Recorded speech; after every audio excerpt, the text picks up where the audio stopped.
Hello friend, जय हिंद, नमस्कार। आप सभी का फिर से हमारी इस YouTube channel GK GS discussion YouTube platform पर स्वागत है। तो आप लोग का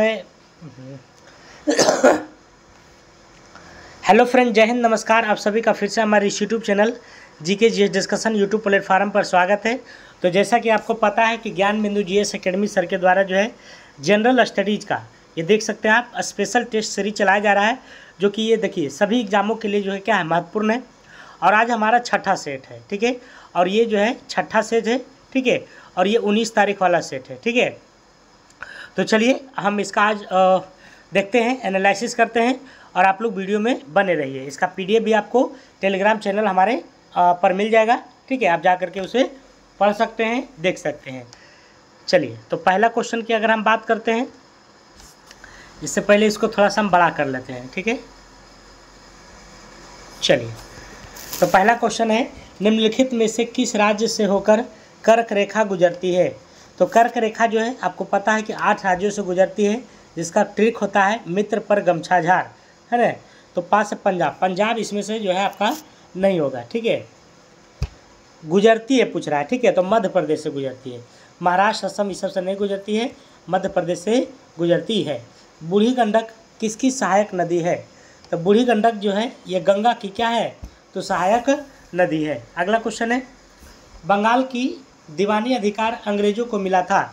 तो बंगाल का जो दीवानी अधिकार है वह अंग्रेजों को जो है किस संधि के तहत मिला था। तो ये मिला था आपको इलाहाबाद की संधि के तहत मिला था। ये कब हुआ था, तो 1765 ईस्वी में। अगला प्रश्न है, कर राज्य सूची के विषय पर संसद कब कानून बनाती है। तो राज्य सूची पर संसद तभी कानून बनाएगा जब राज्य से पास हो जाएगा तब, यानी कि राज्यसभा द्वारा 2/3 बहुमत से पारित प्रस्ताव पर, ठीक है। अगला प्रश्न है, भारत का देशांतरीय विस्तार कितना है। तो भारत का जो देशांतरीय विस्तार है 68/7 से लेकर 97/25 दक्षिण पूर्व है ना, पूर्व है, पूर्व 68/7 से लेकर 97/25, तो सी नंबर हो जाएगा, 5 का सी नंबर। अगला प्रश्न है, परावैंगनिक किरणों से रक्षा करने वाली परत है। तो हमारी जो अल्ट्रावायलेट किरण से रक्षा करती है वो कौन करती है, तो आपको ओजोन मंडल करती है। कौन करती है, ओजोन मंडल करती है, जो इसको हम लोग स्ट्रेटोस्फीयर कहते हैं। क्या कहते हैं, स्ट्रेटोस्फीयर। सर्वाधिक ऊंचाई पर स्थित बादल क्या कहलाता है। तो सर्वाधिक ऊंचाई पर जो स्थित बादल होता है उसको पच्छाब बादल कहते हैं। क्या कहते हैं, पच्छाब बादल। अगला प्रश्न है, किस ग्रह को नीला ग्रह कहा जाता है। तो नीला ग्रह की बात करते हैं पृथ्वी को, है ना। नीला ग्रह और किसको कहा जाता है, तो नेपच्यून को भी कहा जाता है। वैसे तो पृथ्वी को भी कहा जाता है, लेकिन यहाँ नेपच्यून को भी कहा जाता है। चलिए अगला प्रश्न पर 9 नंबर, 44वें संविधान संशोधन द्वारा हटाया गया मौलिक अधिकार कौन सा है। तो 44वां द्वारा संपत्ति के अधिकार को हटाया गया था। किसको हटाया गया था, संपत्ति के अधिकार को। तो संपत्ति के अधिकार हो जाएगा डी नंबर।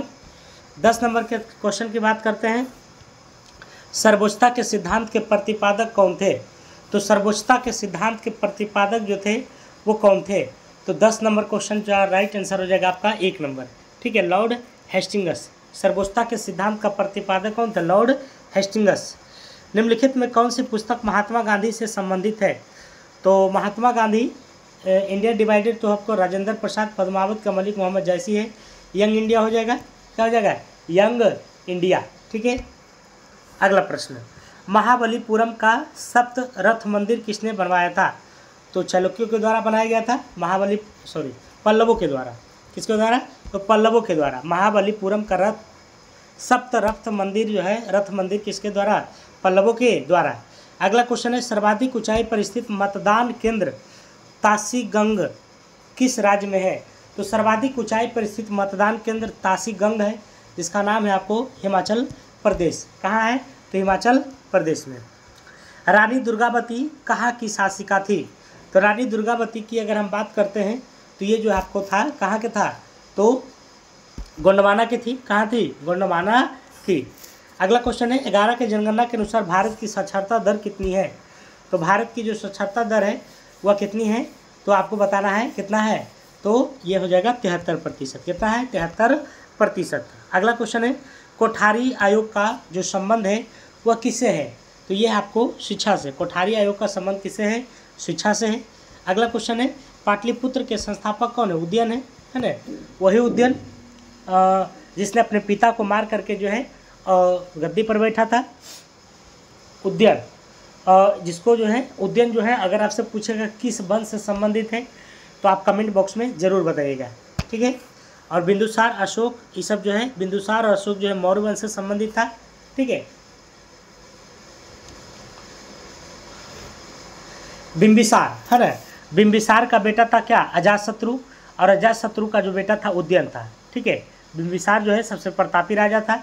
अगला क्वेश्चन, अलकनंदा तथा भागीरथी नदी कहाँ आकर मिलती है? तो अलकनंदा और भागीरथी की अगर हम बात करते हैं तो ये देवप्रयाग में मिलती है। कहाँ मिलती है? देवप्रयाग में। अगला क्वेश्चन है 19 नंबर, कह रहा विश्व स्वास्थ्य संगठन का मुख्यालय किस देश में स्थित है? WHO, वर्ल्ड हेल्थ ऑर्गेनाइजेशन, जिसकी स्थापना 7 अगस्त 1948 को हुआ था। तो इसका मुख्यालय पूछ रहा है, तो इसका मुख्यालय जो था आपको स्विट्जरलैंड, कहाँ था? स्विट्जरलैंड में। अगला क्वेश्चन है गारो, खासी एवं जयंतिया एक भाग है। तो गारो, खासी और जयंतिया एक भाग है। किसका भाग है? तो हिमालय चोटी का, पूर्वोत्तर मैदान का, प्रायद्वीपीय पठार का। तो इसका राइट आंसर हो जाएगा आपको प्रायद्वीपीय पठार का, ठीक है। प्रायद्वीपीय पठार का गारो, खासी और जयंतिया की अगर हम बात करते हैं तो इसका जो समाज है मातृसत्तात्मक है। कैसा समाज है? मातृसत्तात्मक है। भारत की पहली सीमेंट फैक्ट्री की स्थापना कहाँ किया गया था? तो ये किया गया था चेन्नई में। सबसे पहले सीमेंट फैक्ट्री चेन्नई में। अनिमेष लोचन चैत्य कहाँ स्थित है? अनिमेष लोचन चैत्य की बात करते हैं तो ये जो है आपका कहाँ स्थित है? तो ये आपको है बोधगया में। अनिमेष लोचन चैत्य बोधगया में। अगला क्वेश्चन है उष्णकटिबंधीय सदाबहार वनस्पति का उदाहरण है। उष्णकटिबंधीय सदाबहार वनस्पति का जो उदाहरण है वह क्या है? तो ये है आपको महोगनी और रोजवुड। महोगनी और रोजवुड। अगला प्रश्न, करा वेलाडीला किस लिए प्रसिद्ध है? तो वेलाडीला की अगर हम बात करते हैं तो ये जो है आपका लौह अयस्क के लिए प्रसिद्ध है। वेलाडीला किसके लिए प्रसिद्ध है? लौह अयस्क के लिए। अगला क्वेश्चन है 1946 के नौ सैनिक विद्रोह का नायक कौन था? तो देखिए 1946 में जो है मुंबई में नौ सैनिक विद्रोह हुआ था, ठीक है। तो इसका नायक, इसका हीरो जो था आपको MS खां है ना। कौन था? MS खां था। अगला क्वेश्चन है साइमन कमीशन का विरोध क्यों हुआ था? क्योंकि उसमें भारतीय नहीं था, ठीक है। इसमें एक भी भारतीय शामिल नहीं था। साइमन कमीशन जॉन साइमन के अध्यक्षता में जो है 1927 में इसका तैयार हुआ था, ठीक है। जॉन साइमन, और 28 में भारत आया था और 30 में अपना रिपोर्ट दिया था, ठीक है।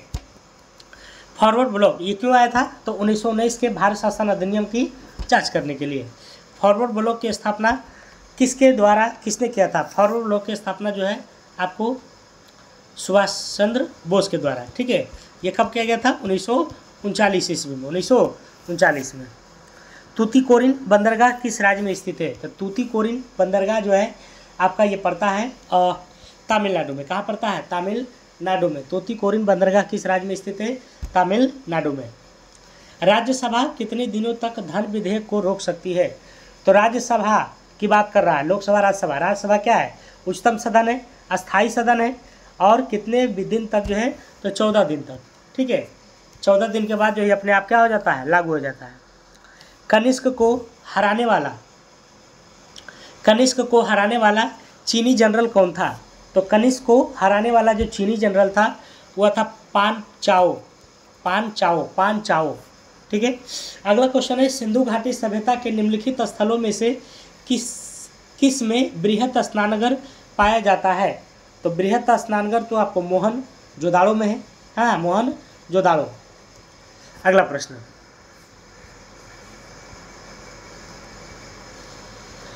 अगला प्रश्न की बात करते हैं। किस राज्य की राजधानी अमरावती प्रस्तावित है? तो अमरावती जो प्रस्तावित है वह किस राज्य की राजधानी प्रस्तावित है? तो ये हो जाएगा राइट आंसर आंध्र प्रदेश का, ठीक है, आंध्र प्रदेश का। चंद्रयान 3 के लैंडर का नाम क्या है? तो लैंडर का नाम जो है क्या है? तो विक्रम है, ठीक है। लैंडर का नाम क्या है? विक्रम है। चलिए अगला प्रश्न चलते हैं। डोडा बेटा किस पर्वत की सबसे ऊंची चोटी है? तो डोडा बेटा जो है आपको महेंद्रगिरी कि नीलगिरी का है? तो 34 का राइट आंसर नीलगिरी हो जाएगा। ठीक है, डोडा बेटा किस पर्वत की सबसे ऊंची चोटी है? नीलगिरी का। निम्न में से उत्तर प्रदेश का कौन सा जनपद या जिला 4 राज्यों की सीमाएं स्पर्श करती है? तो उत्तर प्रदेश का कौन सा जनपद है या जिला है जो 4 राज्यों को सीमा स्पर्श करती है? तो ये हो जाएगा राइट आंसर आपका 35 का जो हो जाएगा बी नंबर, सोनभद्र। ठीक है, तो उत्तर प्रदेश का कौन सा जनपद या जिला है जो 4 राज्यों को सीमा साझा करती है? तो ये हो जाएगा आपको सोनभद्र। अगला प्रश्न, लंदन में सर कर्जन वाइली की हत्या किसने किया था? तो लंदन में सर कर्जन वाइली की हत्या जो है इसमें से कोई नहीं है। ठीक है, तो इसका राइट आंसर क्या हो जाएगा? डी नंबर हो जाएगा। नहीं, मदन लाल धिंगड़ा ने किया था। ठीक है, मदन लाल धिंगड़ा। तो लंदन में सर कर्जन वाइली की हत्या किसने किया था? मदन लाल धिंगड़ा। मुस्लिमों को सेना में नियुक्त करने वाला विजयनगर का प्रथम शासक था। मुस्लिमों को सेना में नियुक्त करता था। ठीक है, और विजयनगर के था तो कौन था? आपको देवराय फर्स्ट था, देवराय प्रथम। विजयनगर आपको पता है कि तुंगभद्रा नदी के तट पर है, तुंगभद्रा नदी के तट पर। ठीक है, और विजयनगर की स्थापना जो है हरिहर एवं बुक्का के द्वारा 1336 ईस्वी में मोहम्मद बिन तुगलक के शासनकाल में किया गया था। किस सुल्तान ने 24 कष्टदायक करों के स्थान पर केवल 4 कर लगाया? 24 को हटा दिया और केवल जो है 4 गो लागू रखा। तो ये FST था, फिरोज शाह तुगलक। फिरोज शाह तुगलक के बारे में कहा जाता है कि इसके जो शासन में जो हरम था, दासियाँ थी 1,80,000 के लगभग था। ठीक है, इन्होंने जो है बहुत सारे कल्याणकारी काम भी किया है। किसने कुलीन प्रथा कुलीनतावाद का आरंभ किया? कुलीन प्रथा कुलीनतावाद का जो शुरुआत किया है ये किसके द्वारा किया गया था आपको? तो ये किया गया था आपको वल्लाल सेन के द्वारा। अगला है सीकरी और आगरा पहुंचने वाला पहला अंग्रेज व्यापारी था। सीकरी और आगरा पहुंचने वाला पहला अंग्रेज व्यापारी कौन था? तो पहला जो का था कौन था? राल्फ फिंच था। Ralph Finch. अगला क्वेश्चन है, भारत के विभाजन को टालने का अंतिम अवसर समाप्त हो गया। तो भारत के विभाजन को टालने का अंतिम अवसर समाप्त हो गया कि अब नहीं टल सकता है। तो ये था कैबिनेट मिशन का अस्वीकार करने के साथ। ठीक है, मतलब क्या कह रहा क्वेश्चन? भारत के विभाजन को टालने का अंतिम अवसर समाप्त हो गया था कैबिनेट मिशन को अस्वीकार करने के साथ ही, है ना। क्वेश्चन थोड़ा सा हमको गड़बड़ लग रहा है। चलिए अगला क्वेश्चन है, नागरिकता निम्नलिखित में से किन विधियों द्वारा प्राप्त की जा सकती है? तो देखिए, नागरिकता प्राप्त करने के लिए आपको जो है क्या क्या होने चाहिए? तो आपको जो है जन्म तो होना ही चाहिए। ठीक है, आनुवंशिकता भी होना चाहिए कि आप किसके जो है बेटा दादा पोता है। ठीक है, और पंजीयन भी होना चाहिए, अनुरोध से नहीं होगा। ठीक है, तो 1, 2, 3 इसका राइट आंसर हो जाएगा। अगला प्रश्न, कारण निम्नलिखित में से कौन सा एक मौलिक कर्तव्य नहीं है? तो मौलिक कर्तव्य की बात करते हैं तो देखिए, मौलिक कर्तव्य की संख्या कितनी है? 11 है। पहले 10 था, फिर 11वां जोड़ा गया 66वां संविधान संशोधन के तहत। ठीक है, तो 11वां कौन नहीं है पूछ रहा है। ठीक है, तो इसमें आपको क्या करना पड़ेगा? सभी याद करना पड़ेगा, तभी न छाटिएगा कि कौन नहीं है। तो 43 का जो राइट आंसर हो जाएगा सी, धर्मनिरपेक्षता का पालन करना। बाकी जो है संविधान का पालन करना ये कर्तव्य है। देश की एकता और अखंडता को रक्षा करना ये भी है। सार्वजनिक संपत्ति को सुरक्षित करना ये भी है। ठीक है, अगला प्रश्न, निम्नलिखित में से कौन सा कथन सही नहीं है? ठीक है, तो 44 का जो राइट आंसर हो जाएगा आपका, राज्यसभा के 2/3 सदस्य प्रत्येक दूसरे वर्ष की समाप्ति पर पदमुख हो जाते हैं। राज्यसभा के 2/3 सदस्य प्रत्येक दूसरे वर्ष, नहीं गलत बात है ना। राज्यसभा निरंतर का प्रतीक है, ये तो सही है। अधिकतम 250 है, ये भी सही है। राज्यसभा में प्रत्येक राज्य और संघ राज्य क्षेत्र में सीटों का आवंटन संविधान की 4वीं अनुसूची, ये भी सही है। ठीक है, तो गलत इसमें जो है क्या हो जाएगा? तो हो जाएगा आपका सी नंबर। ठीक है, अगला प्रश्न, बिहार राज्य के मुजफ्फरपुर में बिहार साइंटिफिक सोसाइटी की स्थापना किसके द्वारा किया गया था? तो बिहार साइंटिफिक सोसाइटी की स्थापना जो है सैयद इमदाद अली के द्वारा। अगला क्वेश्चन है, भारत में मान्यता प्राप्त स्टॉक एक्सचेंजों की संख्या कितनी है? तो स्टॉक एक्सचेंज की अगर हम बात करते हैं तो टोटल जो है कितना है, ये आपको 23 है। टोटल कितना है, 23 है। निम्नलिखित में कौन सा युग्म सुमेलित नहीं है? तो सुमेलित की अगर हम बात करते हैं तो ये हो जाएगा आपका right answer D number. FCI commercial संस्थाओं का वित्तीय मदद नहीं।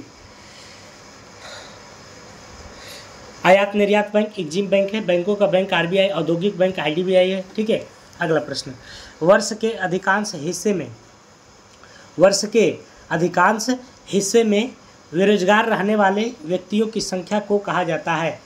तो इसको कहा जाता है, क्या कहा जाता है? तो इसका राइट आंसर है समान स्थिति बेरोजगारी। ठीक है, अगला प्रश्न, भारतीय जूट उद्योग के लिए मुख्य प्रतिद्वंदी कौन है? कंपटीशन में कौन है जूट में? जूट सबसे ज़्यादा चीन में होता है, लेकिन द्वंदी पूछ रहा है। ठीक है, तो द्वंदी हो जाएगा आपका बांग्लादेश। कौन हो जाएगा? बांग्लादेश। समर्थन मूल्य का क्या अर्थ है?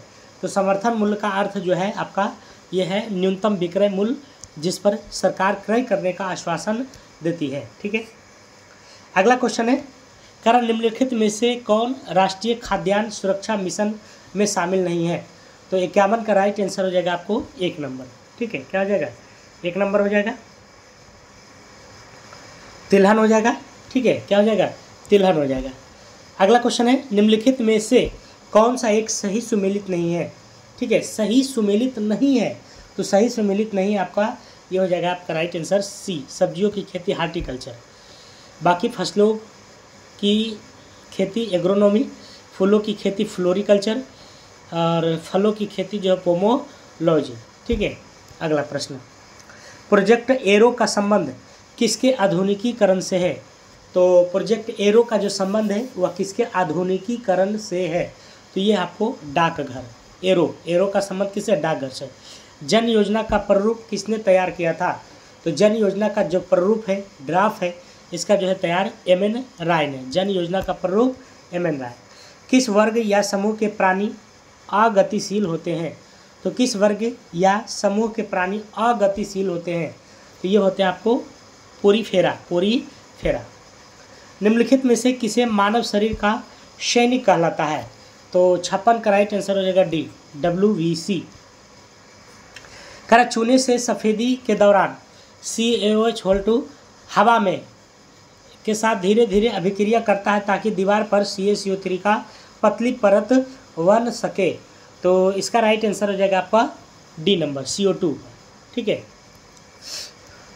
अगला प्रश्न, निम्नलिखित में से कौन सा अधातु का इलेक्ट्रॉनिक विन्यास नहीं है? अधातु का इलेक्ट्रॉनिक विन्यास नहीं है, तो ये नहीं आपको 2, 8 और 4। ठीक है, 1 जूल बराबर कितना होता है? तो 1 जूल बराबर जो होता है वो होता है आपको 1 newton into 1 metre, 1 newton into 1 metre. ठीक है, चलिए आगे चलें। अगला प्रश्न 60 नंबर है, पानी के एक अणु में हाइड्रोजन और ऑक्सीजन का अनुपात कितना है? तो हाइड्रोजन जो है और ऑक्सीजन कितना है? जैसे H2O होता है ना, तो H2O तो 2 अनुपात कितना हो जाएगा? 1 हो जाएगा। ये तो सिंपल सी बात है। तो 60 का कितना हो जाएगा? 2 नंबर हो जाएगा। किसी वस्तु की गतिज ऊर्जा के साथ बढ़ती है, तो किसी वस्तु की जब गतिज ऊर्जा बढ़ रही है तो उसके साथ साथ जो है और क्या बढ़ेगा? तो वेग बढ़ेगा, वेग चाल बढ़ेगा। ठीक है, पुरुषों में शुक्राणु और मूत्र के लिए सामान्य मार्ग है। तो पुरुषों में शुक्राणु और मूत्र के लिए समान मार्ग है, तो 62 का जो राइट आंसर हो जाएगा बी नंबर, मूत्र मार्ग। दोनों का क्या? मूत्र मार्ग है। चलिए 63 नंबर देखते हैं, कारण निम्नलिखित में से कौन सा समूह क्रिप्टोगैमे कहलाता है? तो 63 की बात करते हैं तो बी हो जाएगा, थैलोफाइटा, टेरिडोफाइटा और ब्रायोफाइटा। निम्नलिखित में से कौन सा समूह क्रिप्टोगैमे कहलाता है? तो थैलोफाइटा, टेरिडोफाइटा और ब्रायोफाइटा। अगला प्रश्न, निम्नलिखित में से कौन सा विकल्प RBC के बारे में सत्य नहीं है? तो 64 की राइट आंसर हो जाएगा आपका बी नंबर, आकार अमीबा के आकार अथवा वृत्तीय आकार का। ठीक है, तो ये बी नंबर जो है सही नहीं है। निम्नलिखित में से कौन सा एक पराग कोष का हिस्सा नहीं है? तो पराग कोष का हिस्सा नहीं है, कौन नहीं है? तो अंडप है ना, अंडप नहीं है। ठीक है, अगला, कौन सा एक संतृप्त हाइड्रोकार्बन है? तो संतृप्त हाइड्रोकार्बन की बात करते हैं तो ये इथेन है। इथेन है। संतृप्त हाइड्रोकार्बन कौन है? इथेन है। अगला क्वेश्चन, जिसके कारण ब्रह्मांड में प्रत्येक निकाय हर दूसरे निकाय को आकर्षित करता है, उस बल को क्या कहते हैं? तो उस बल को जो है गुरुत्वाकर्षण बल कहते हैं, है ना। एक दूसरे से क्या करता है? तो खींचे रहता है, बांधे रहता है। आमतौर पर एक अम्ल और एक एल्कोहल की अभिक्रिया द्वारा तैयार किया जाता है। तो आमतौर पर एक अम्ल और एक एल्कोहल की अभिक्रिया द्वारा तैयार किया जाता है। तो ये किया जाता है आपको ईस्टर के द्वारा। किसके द्वारा? ईस्टर के द्वारा। निम्नलिखित में कौन सी विशेषता ध्वनि की नहीं है ना? तो ध्वनि की नहीं है, गुणवत्ता है, ये है कंपन है, ये है प्रबलता या फिर स्वरमान, यही दोनों में से कौन आंसर होना चाहिए? तो इसका राइट आंसर हो जाएगा आपको डी नंबर, कंपन नहीं है, सॉरी। ठीक है, तो निम्नलिखित में से कौन सी विशेषता ध्वनि की नहीं है? कंपन नहीं है। ठीक है, किसमें पानी की संचरण के लिए विशेष उत्तक होते हैं? तो किसमें पानी के संचरण के लिए विशेष उत्तक होते हैं?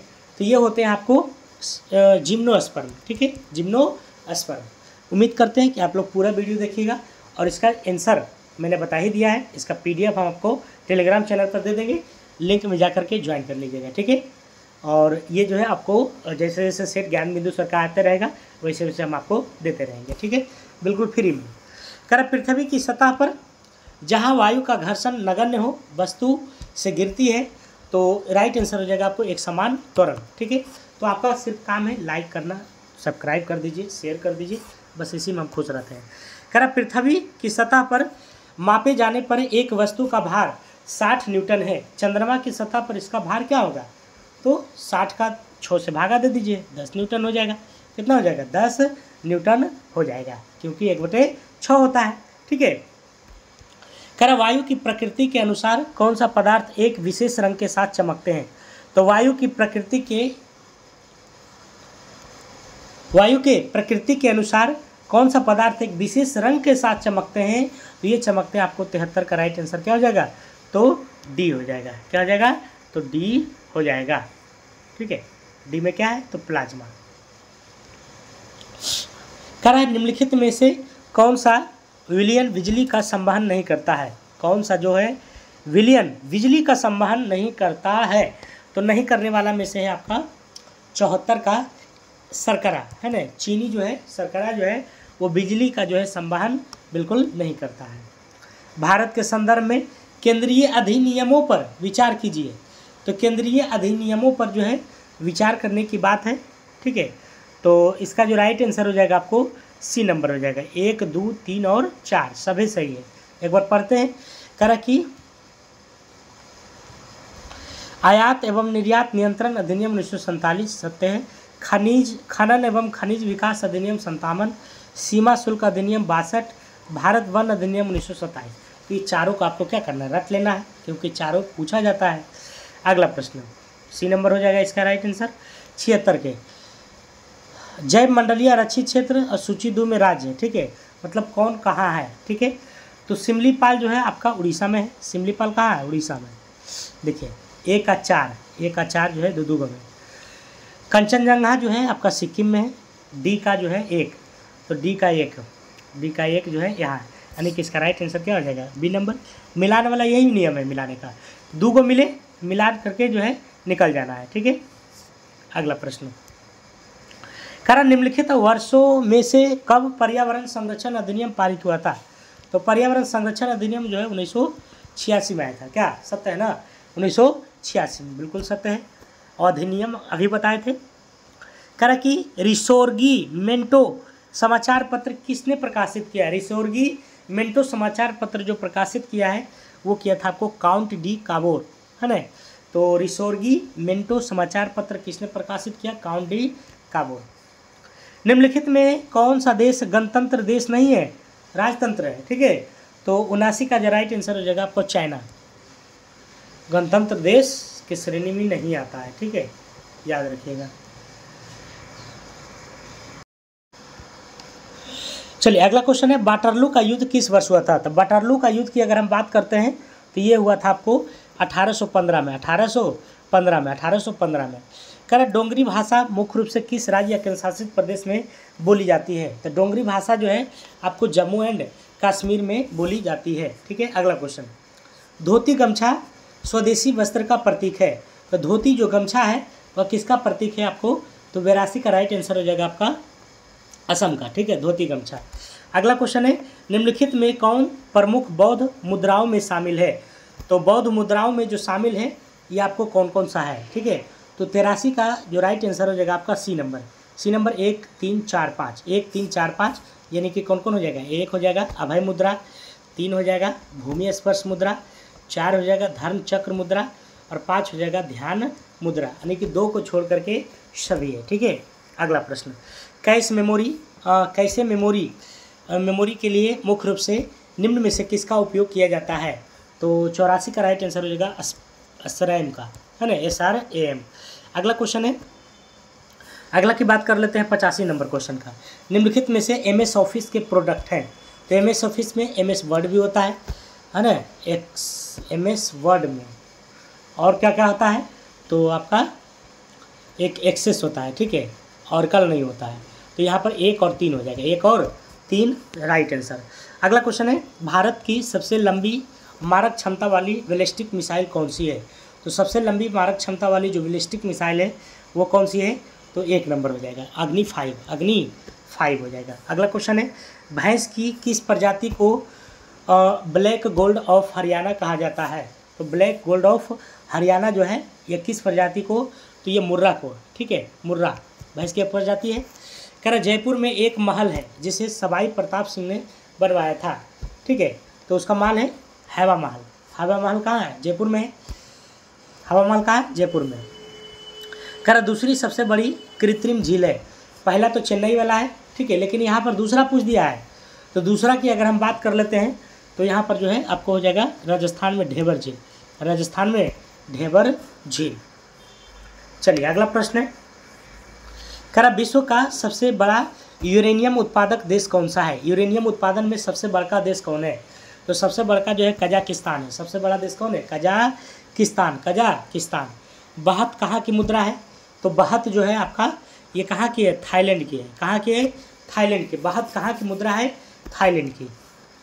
पहला ICC महिला क्रिकेट विश्व कप वर्ष कितना में आयोजित किया गया था। तो पहला ICC महिला क्रिकेट विश्व कप पहला पूछ रहा है, तो पहला जो किया गया था आपको ये किया गया था वर्ष 1973 में, ठीक है, वर्ष 1973 में। जयप्रकाश नारायण लोकप्रिय रूप से नाम से जाने जाते हैं। तो जयप्रकाश नारायण को लोकनायक के नाम से, ठीक है, और जननायक कर्पूरी ठाकुर। कर बांग्लादेश का राष्ट्रगान अमार सोनार बांग्ला की रचना रविन्द्रनाथ टैगोर ने किया था। किसने किया था, रविन्द्रनाथ टैगोर ने। इन्होंने जो है भारत का भी और बांग्लादेश का भी। अगला क्वेश्चन है, निम्नलिखित में से किसे भांगड़ा संगीत के कारण भांगड़ा का राजकुमार कहा जाता है। तो भांगड़ा का राजकुमार है ना, किसे कहा जाता है, सुखवीर सिंह को भांगड़ा संगीत के कारण भांगड़ा का राजकुमार सुखवीर सिंह को। अगला प्रश्न है, reset regaining India economic legacy पुस्तक के लेखक कौन है। तो ये जो है आपका कौन है, तो ये आपको सुब्रमण्यम स्वामी है। कौन है, सुब्रमण्यम स्वामी है, ठीक है। अगला है, UN शांति सेना को वर्ष शांति के लिए नोबेल पुरस्कार मिला। तो UN को शांति सेना के लिए शांति पुरस्कार कब मिला है। तो इसका राइट आंसर हो जाएगा 1988। अंतर्राष्ट्रीय ओलंपिक समिति का मुख्यालय कहाँ स्थित है। तो अंतर्राष्ट्रीय ओलंपिक समिति का जो मुख्यालय है वो आपको कहाँ है, तो ये आपको स्विट्जरलैंड में अंतर्राष्ट्रीय ओलंपिक समिति का। ऑफ ब्रेक शब्द का प्रयोग किस खेल में किया जाता है। तो ये किया जाता है क्रिकेट में, ऑफ ब्रेक। अगला क्वेश्चन, लास्ट क्वेश्चन है, निम्नलिखित में से कौन सा अकबर के काल का भूमि वर्गीकरण नहीं है। निम्नलिखित में से कौन सा अकबर के काल का भूमि का वर्गीकरण नहीं है। तो देखिए, बंजर, पोलज, जरीबा, परौती, ठीक है। तो अकबर ने जो है भूमि को वर्गीकरण किया था, उसमें से नहीं छाटना है। तो जरीबा नहीं था, बाकी परौती था, बंजर था, पोलज था, ये सभी था, ठीक है। तो चलिए, ये वीडियो कैसा लगा जरूर बताइएगा हमारे कमेंट बॉक्स में। आप पूरा वीडियो देखिए, काफ़ी मज़ा आएगा और आपकी तैयारी जो है धीरे धीरे होते चला जाएगा, ठीक है। इसका PDF आपको टेलीग्राम चैनल पर मिल जाएगा। आंसर मैंने बता दिया है, ठीक है। चलिए, तब तक के लिए ध्यान रखिए, फिर मिलते हैं अगले वीडियो में 7वां सीरीज के साथ। धन्यवाद।